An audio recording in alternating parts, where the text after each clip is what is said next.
आज है 26 फरवरी 2026। तो 26 फरवरी 2026 का करंट अफेयर करेंगे। इम्पोर्टेंट है सभी एग्ज़ाम के लिए। आज का फर्स्ट क्वेश्चन है कि भारत का पहला जाति मुक्त गांव कौन बना है। तो भारत का पहला जाति मुक्त गांव कौन बना है? तो ये बना है सौंदला। कौन बना है? सौंदला गांव है। ये महाराष्ट्र में पड़ता है, अहिल्यानगर जिला में है सौंदला गांव। ये महाराष्ट्र में पड़ता है। ये जो है पहला जाति मुक्त गांव बना है। इसमें इसका उद्देश्य था कि सामाजिक समरसता को बढ़ावा देना है, यानी समाज में जो समरसता है यानी भाईचारा है, इसको क्या करना है? बढ़ावा देना है। इसीलिए जो है ये जो है सौंदला गांव जो है ये जाति मुक्त गांव बना है। मतलब इसमें सब जो है अब एक दूसरे को समान मानेंगे। यहाँ पे कोई जाति या कोई अथी नहीं माना जाएगा। यहाँ पे सब एक दूसरे के क्या होंगे? समान होंगे। अगला क्वेश्चन आता है इससे रिलेटेड और भी पढ़ते हैं कि दुनिया का पहला डिजिटल आदिवासी विश्वविद्यालय लॉन्च किया गया। कहाँ लॉन्च किया गया है? तो डिजिटल आदिवासी विश्वविद्यालय जो है ये नई दिल्ली में लॉन्च किया गया है। उसके बाद अगला क्वेश्चन आता है कि भारत का पहला झुग्गी मुक्त शहर कौन बना है? तो ये चंडीगढ़ बना है। ये 10 लाख से कम जनसंख्या वाला है। 10 लाख से कम जनसंख्या वाला है। और 10 लाख से ज़्यादा वाला में फिर आप जाइएगा तो हो जाएगा सूरत। उसके बाद में होता है भारत का पहला चरगाहा पक्षी जनगणना जो है ये कहाँ किया गया है? तो ये काजीरंगा राष्ट्रीय उद्यान जो है यहाँ पे किया गया है। काजीरंगा राष्ट्रीय उद्यान जो है ये असम में है और ये जो है एक सींग वाला गैंडा के लिए प्रसिद्ध है। इसलिए यहाँ पे जो है चरगाहा पक्षी जनगणना किया जा रहा है असम में, काजीरंगा राष्ट्रीय उद्यान में। उसके बाद में अगला क्वेश्चन आते हैं हम सब आज का क्वेश्चन नंबर 2। क्वेश्चन नंबर 2 है कि असम और अरुणाचल प्रदेश के बीच पहला संयुक्त सीमा स्तंभ यानी बॉर्डर पिलर कहाँ स्थापित किया गया? तो ये जो बॉर्डर पिलर जो है ये नामसाई में स्थापित किया गया। कहाँ किया गया है? नामसाई में स्थापित किया गया है। असम और अरुणाचल प्रदेश के बीच जो है वो बॉर्डर को लेकर के दोनों में जो है आपस में झगड़ा होते रहता था, असहमति बना हुआ था बॉर्डर के बीच में। तो इसी को लेकर जो है वो केंद्र सरकार जो है इसने क्या किया है कि बॉर्डर मतलब दिया है, बॉर्डर पिलर दिया है। उससे क्या होगा कि उस बॉर्डर के इस साइड हो जाएगा आपका असम और उधर हो जाएगा अरुणाचल प्रदेश। तो ये जो बॉर्डर जो पड़ा है ये अरुणाचल प्रदेश के नामसाई में दिया गया है। असम और अरुणाचल प्रदेश के बीच बॉर्डर को लेकर असहमति चल रहा था, इसलिए जो है ये बॉर्डर दिया गया है। अब आगे आते हैं अरुणाचल प्रदेश। अरुणाचल प्रदेश जो है इसकी राजधानी ईटानगर है। ये जो है 20 फरवरी 1987 को पूर्ण राज्य का दर्जा इसको दिया गया था। उसके बाद यहाँ पे मुख्यमंत्री है पेमा खांडू और राज्यपाल है कैवल्य त्रिविक्रम पटनायक। कौन है? कैवल्य त्रिविक्रम पटनायक। सीमा लगता है जैसे असम से लगता है, नागालैंड से लगता है और 2 राज्य से लगता है और देश से लगता है जैसे भूटान, चीन, म्यांमार। ये तीनों देश से सीमा लगता है अरुणाचल प्रदेश का। उसके बाद आता है असम। असम आता है, असम की राजधानी जो होता है ये दिसपुर है। उसके बाद में यहाँ के सीएम जो है यानी मुख्यमंत्री है हेमंत बिस्व शर्मा। कौन है? मुख्यमंत्री हैं हेमंत बिस्व शर्मा। उसके बाद में राज्यपाल यहाँ के हैं लक्ष्मण प्रसाद। कौन है? लक्ष्मण प्रसाद, याद रखिएगा। अगला क्वेश्चन है क्वेश्चन नंबर 3। क्वेश्चन नंबर 3 जो है क्वेश्चन नंबर 3 है कि वनजीवी दीदी पहल की शुरुआत कहाँ हुई है? तो वनजीवी दीदी पहल की शुरुआत जो हुआ है ये हुआ है पलामू टाइगर रिजर्व में। पलामू टाइगर रिजर्व में जो है ये होता है, यहाँ पे जो है ये वनजीवी दीदी पहल की शुरुआत हुआ है। पलामू टाइगर रिजर्व जो है ये झारखंड में है। कहाँ है? तो पलामू टाइगर रिजर्व जो है ये झारखंड में है। यहाँ पे वनजीवी दीदी पहल की शुरुआत हुआ है। वनजीवी दीदी पहल का मतलब क्या होता है कि यहाँ पे आसपास में यानी स्थानीय जो भी महिलाएं हैं उन्हें शिक्षित करना है और शिक्षित करके उन्हें जो है वनों की जो कटाई करते हैं उन पे रोक लगाना है। यानी जब महिला पढ़ जाएगी यानी शिक्षित हो जाएगी तो वो वन की कटाई नहीं करेगी और अपने रोजगार के मतलब रोजगार खोजेगी या रोजगार करेगी या फिर जो भी करेगी, पर वन की कटाई नहीं करेगी, मजदूरी का काम नहीं करेगी। तो वही है कि महिलाओं को शिक्षित करना है और वन की कटाई को रोकना है। वन्यजीव अपराधों को रोकने और सामुदायिक संरक्षण, वन्यजीव अपराधों को रोकने और सामुदायिक संरक्षण के प्रति क्या करना है, उनको जागरूक बनाना है। तो यहाँ पे है कि जो भी महिला है उनको शिक्षित करना है और वनों की कटाई को रोकना है और वन्यजीव अपराधों को रोकने और जो भी वन में जो जीव रहते हैं उनके अपराधों को रोकने के लिए, वन नहीं रहेगा तो जो भी वन्य जीव हैं वो क्या होते हैं, विलुप्त हो जाते हैं। तो उनको रोकने के लिए, उनके सामुदायिक संरक्षण प्राप्त हो सके, इसके लिए जो है ये वन्यजीवी दीदी पहल शुरुआत किया गया है। कहाँ? झारखंड के पलामू टाइगर रिजर्व में। अगला आगे और भी आता है कि जैसे किताब एक पढ़े अनेक पहल, ये किसने शुरू किया है? किया है NCERT ने। कि किताब तो एक है, पढ़े अनेक, पहल की शुरुआत जो है ये NCERT ने शुरू किया है। नारी अदालत पहल किसने शुरू किया है? तो सिक्किम राज्य ने शुरू किया है। ठीक है।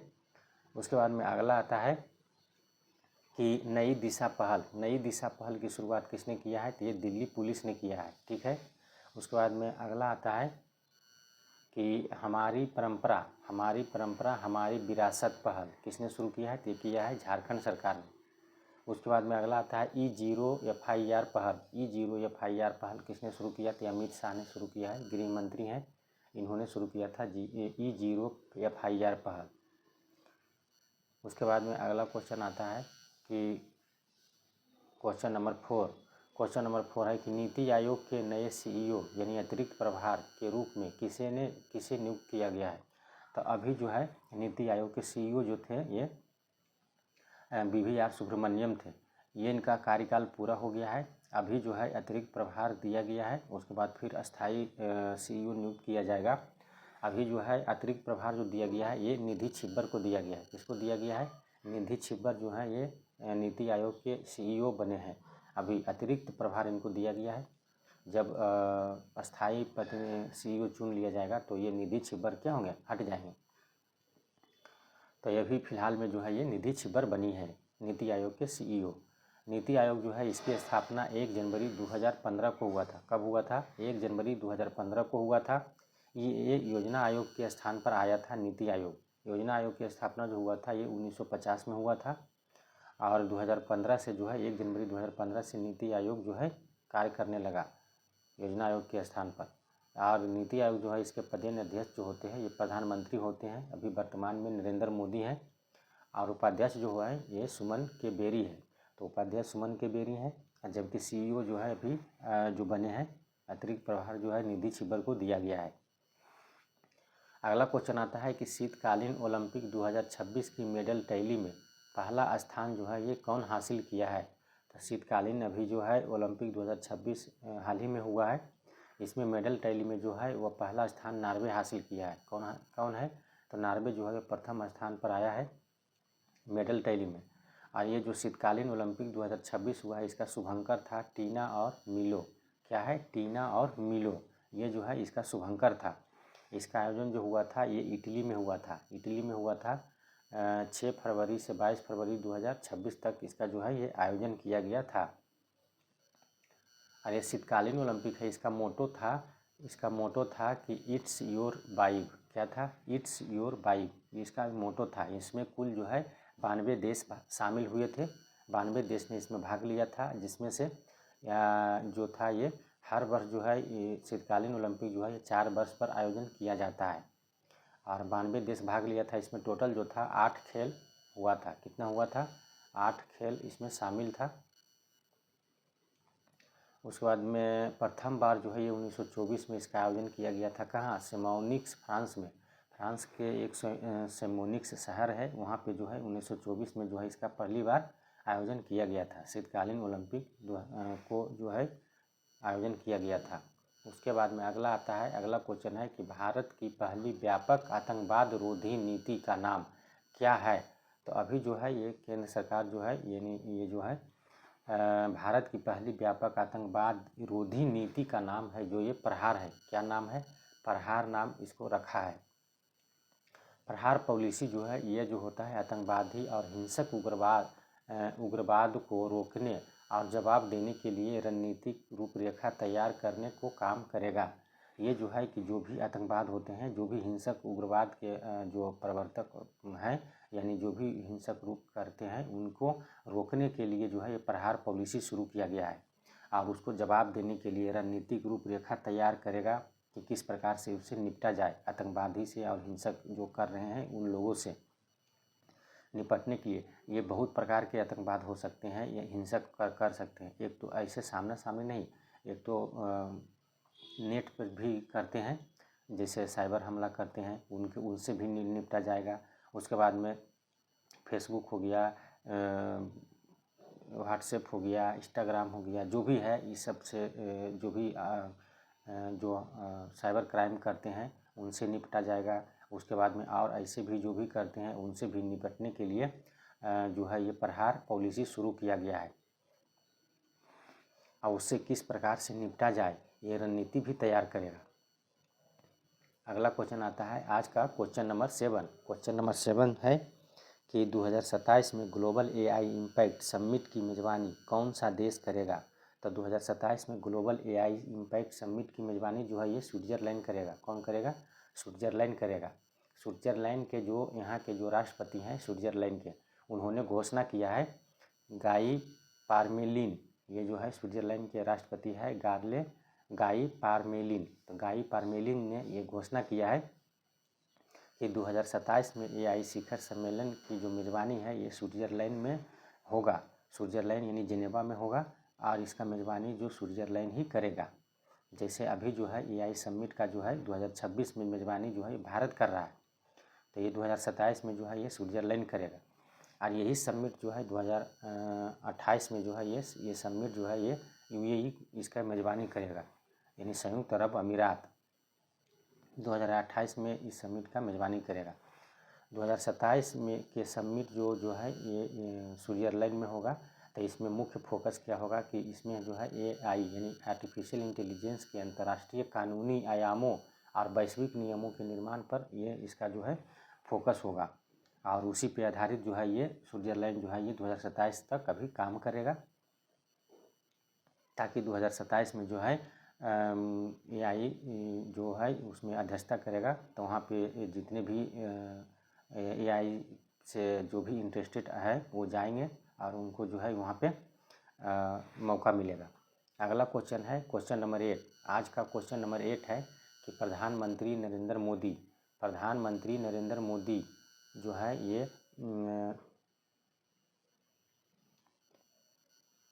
प्रधानमंत्री नरेंद्र मोदी जो है ये regional rapid transit system RRTS नमो भारत ट्रेन कॉरिडोर और मेट्रो नेटवर्क का उद्घाटन कहाँ किया है। तो ये जो है नरेंद्र मोदी जो है ये रीजनल रैपिड ट्रांजिट सिस्टम नमो भारत ट्रेन कॉरिडोर का जो उद्घाटन है ये मेरठ के उत्तर प्रदेश में किया है ना, मेरठ में किया है, यानी उत्तर प्रदेश के मेरठ में किया है। इसकी लंबाई जो है ये 82.15 किलोमीटर होगा। कितना होगा? तो 82.15 किलोमीटर जो है इसकी लंबाई होगा।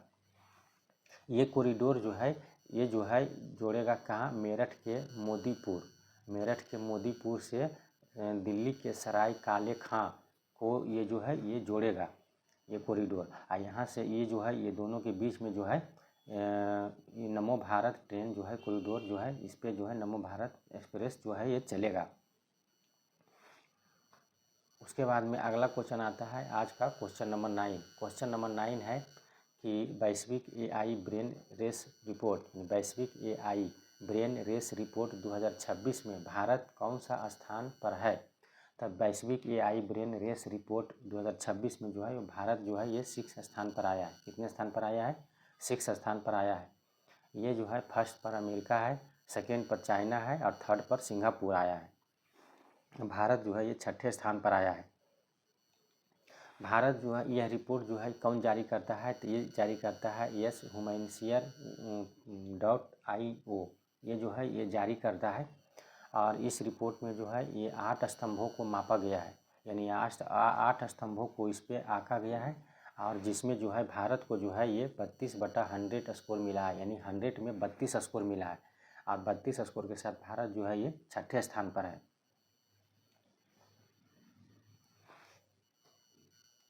अगला क्वेश्चन आता है क्वेश्चन नंबर 10।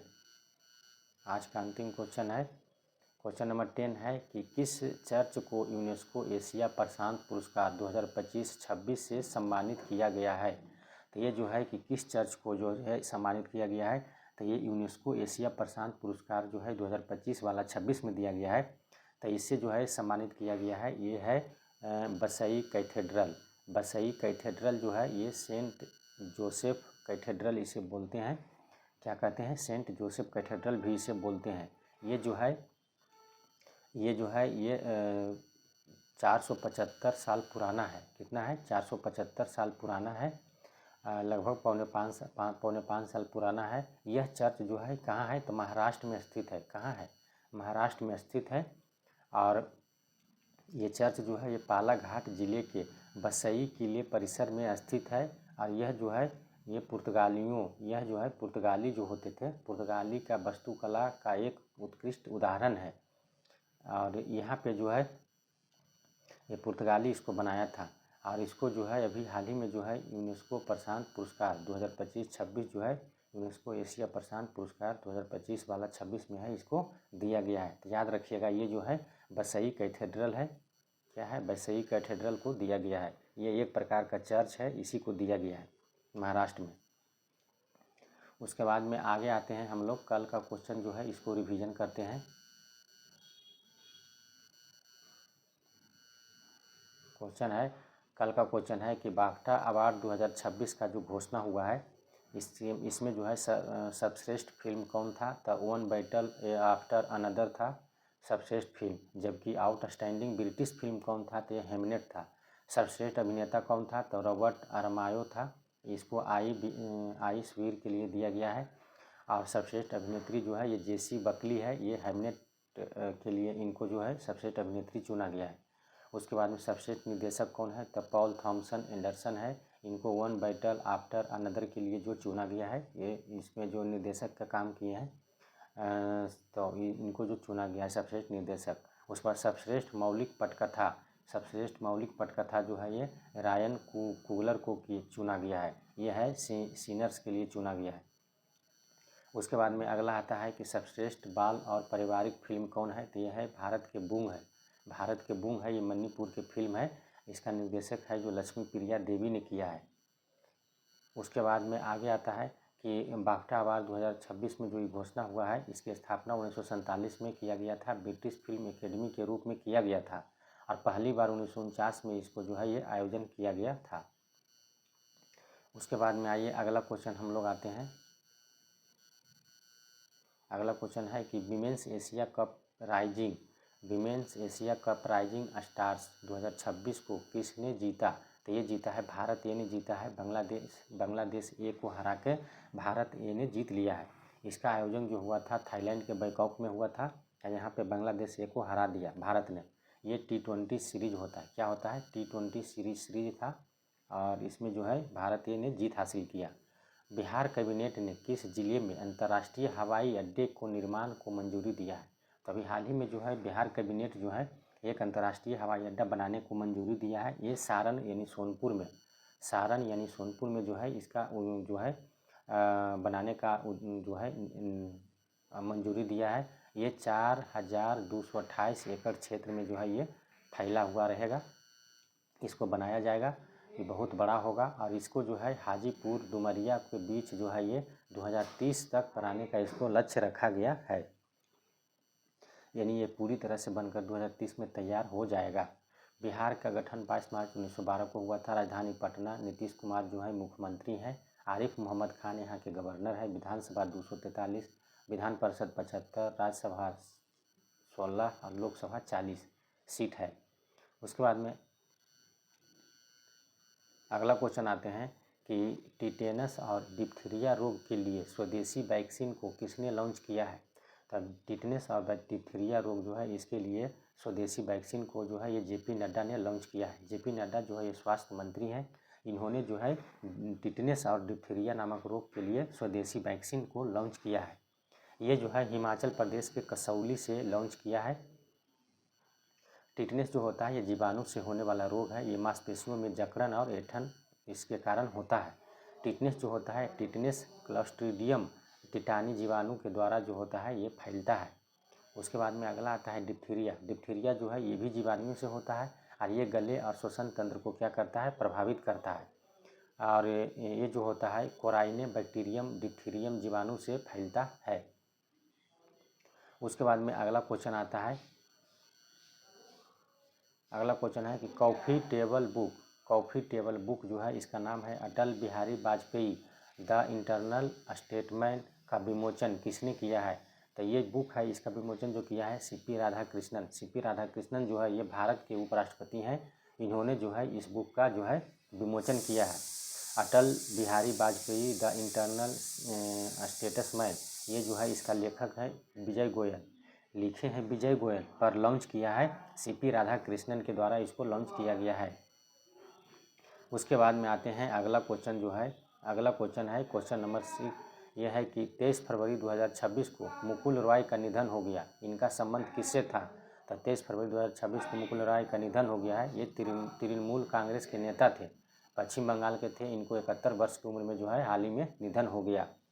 उसके बाद में अगला क्वेश्चन आते हैं कि IIT मद्रास क्या है। IIT Madras global research foundation ने अपना पहला अप्लाइड AI इनोवेशन सेंटर कहाँ लॉन्च किया। तो ये दुबई में किया है। कहाँ किया है, दुबई UAE में किया है, यानी संयुक्त अरब अमीरात के दुबई में किया है। इसका उद्देश्य था कि सेंटर विनिर्माण करना, स्वास्थ्य देखभाल करना, स्मार्ट सिटी जैसे क्षेत्रों में आर्टिफिशियल इंटेलिजेंस व्यवहारिक और औद्योगिक उपयोग पर ध्यान केंद्रित करना, ये जो था इसका उद्देश्य था। ये जो दुबई में स्थापित कर रहा है इसका उद्देश्य था कि हमको क्या क्या करना है। उसके बाद में अगला क्वेश्चन आता है कि किस पहल के तहत भारत फ्रांस राष्ट्रीय विमानन उत्कृष्टता केंद्र स्थापित की जाएगी। तो भारत और फ्रांस के बीच जो है राष्ट्रीय विमानन उत्कृष्टता केंद्र जो है ये प्रधानमंत्री सेतु पहल के तहत जो है इसको स्थापना किया जाएगा। ये जो है उत्तर प्रदेश के कानपुर में ये स्थापित होगा, याद रखिएगा। उसके बाद अगला क्वेश्चन आता है कि भारत की सबसे बड़ी 6 गीगावाट यानी 16 गीगावाट आवर यानी भारत की सबसे बड़ी 16 गीगावाट आवर एकीकृत lithium ion battery giga factory कहाँ लगाई जाएगी। तो ये जो है ये अनकपल्ली जो है ये आंध्र प्रदेश में पड़ता है।